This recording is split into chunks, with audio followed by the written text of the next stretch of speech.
A través del porno se normalizan situaciones de humillación y violencia de todo tipo y sin ningún límite, provocando un efecto de excitación en los adolescentes sobre todo aquello que entendemos por prohibido y denigrante. De hecho, en el caso de las relaciones heterosexuales, los propios adolescentes afirman que no pueden llegar al orgasmo si no cogen por el cuello o insultan a la chica con la que están. Són molts els efectes que té el porno entre els nostres adolescents. Entre ells trobem que s'ensenya una manera irreal de fer l'amor, convertint-se en el mestre d'educació afectivo-sexual. També es normalitza la desigualtat i la violència sexual contra les dones, ja que el comportament violent es legitima i es valida com la manera de relacionar-se sexualment. A l'institut no t'expliquen res sobre sexe, ni de relacions, ni de res. Tot ho has de determinar per tu mateixa. A les noies ens preocupa si ens farà mal i als nois com gaudir més de les relacions. I tots dos sentim molta pressió.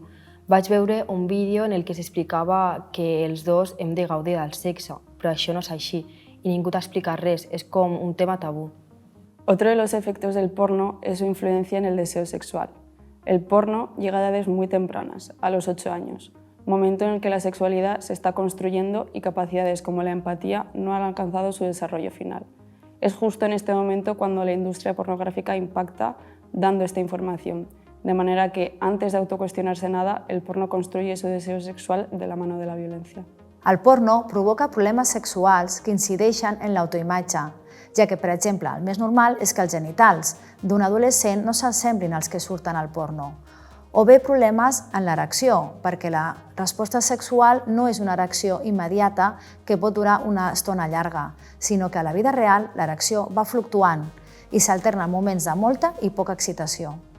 Penso que el porno no ens deixa gaudir del sexe i descobrir-lo de manera natural. Amb el porno, el sexe ens ve de cop, d'una manera irreal i violenta. El porno ens fa mal i ens provoca molt de neguit a les relacions. Un altre dels efectes del porno és la promoció de l'augment d'abús sexual entre menors, ja que els vídeos més visitats són pràctiques pederastres. Quin missatge s'està donant en aquest vídeo? De la mateixa manera que un altre efecte és l'augment de pràctiques de risc, ja que al porno no es veu ni un sol preservatiu. Todos estos efectos impactan en el neurodesarrollo del cerebro de los y las adolescentes.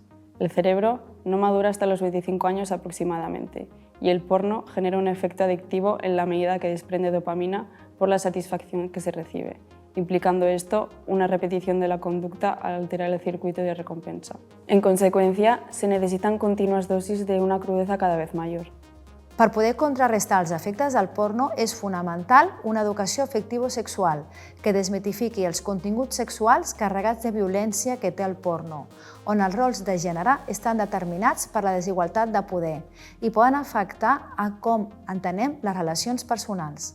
I el que crec que també és important és que l'educació afectivo-sexual no pretén prohibir l'ús d'internet i les xarxes, sinó a fomentar que aprenguin a utilitzar-les de manera crítica, és a dir, que sàpiguen els adolescents i joves què acceptar i què rebutjar.